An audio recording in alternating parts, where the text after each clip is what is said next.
পেসের সাথে থাকতো ওটা পড়তো না, আর যেটা পেসের বাইরে থাকতো ওটা পুড়ে যাইতো।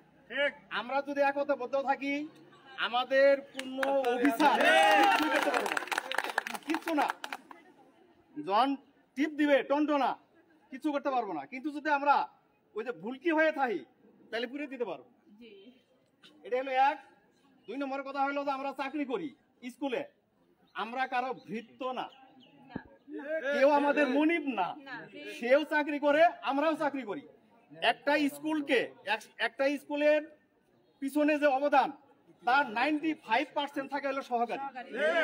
সহকারী ভালো স্কুল ভালো, সহকারী ভালো না স্কুল ভালো না। কাজ করে সহকারী, নাম হয় প্রধান শিক্ষক, হোক সমস্যা নাই, তার মাধ্যমেই হবে, সে আমাদের প্রতিনিধি। কিন্তু সে যদি আমাদের উপর ডিক্টেটরি করতে চায়, আপনারা আসলে জানেন না যে তিনি আমাদের কত দূর কি করতে পারবেন, কিছুই না। আপনি যদি নিয়ম মতো থাকেন, এই প্রধান শিক্ষক কেন আমাদের অফিসারও আমাদের কিছু করতে পারবে না, আমরা তো নিয়মের মধ্যে আছি। আমি যদি অনিয়ম করি তাহলে সবাই, এই অফিসার কেন, আমার প্রধান শিক্ষক কেন, আমার স্কুলের যে অভিভাবক আছে তারাও কিন্তু আমরা এসে কিন্তু ঘায়ল করতে পারবো। কিন্তু আমরা তো নিয়মের মধ্যে থাকি, আমরা অনিয়ম করব না, কিন্তু আমরা নিয়মের মধ্যে থাকবো। কাউকে মনিব হিসেবে শ্রদ্ধা করার কোনো প্রয়োজন নাই। সে যদি আমাদের সাথে থাকে থাকলো, না থাকলে তাকে আমরা তেল দেওয়ার কোনো প্রয়োজন নাই। আমরা এক কথায়, আমি মাঝে মধ্যে একটা কথা বলি, আমার স্কুলের সহকর্মী যারা আছে তারা জানে, আমার ব্যক্তিগত জীবনে এক মহিলা একটু কম বুদ্ধি ছিল, বিয়ে দিছে, শ্বশুর বাড়ি গেছে, যাওয়ার পরে শাশুড়ি এই মাছের ডাল ভাজতে দিছে, দেখা গেছে যে ভাজতে একটু পুড়ে ফেলাইছে। শাশুড়ি এসে বলছে যে ডাল যাই ভাজছে তাই খাই। এখন মনে করছে যে এটা তো তাইলে আমার খাওয়ার গেল, এই ভাত রান্না করছে আর ডালটুকু সব খাই ফেলছে।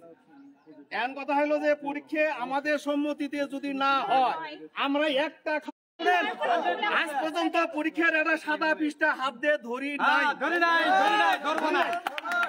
কিন্তু পরীক্ষা নিতে বাধা দেই না, চাউল বানাই দে, কিয়ামত পর্যন্ত ঢেকে ধান ঢেকে চাউল দিবে না।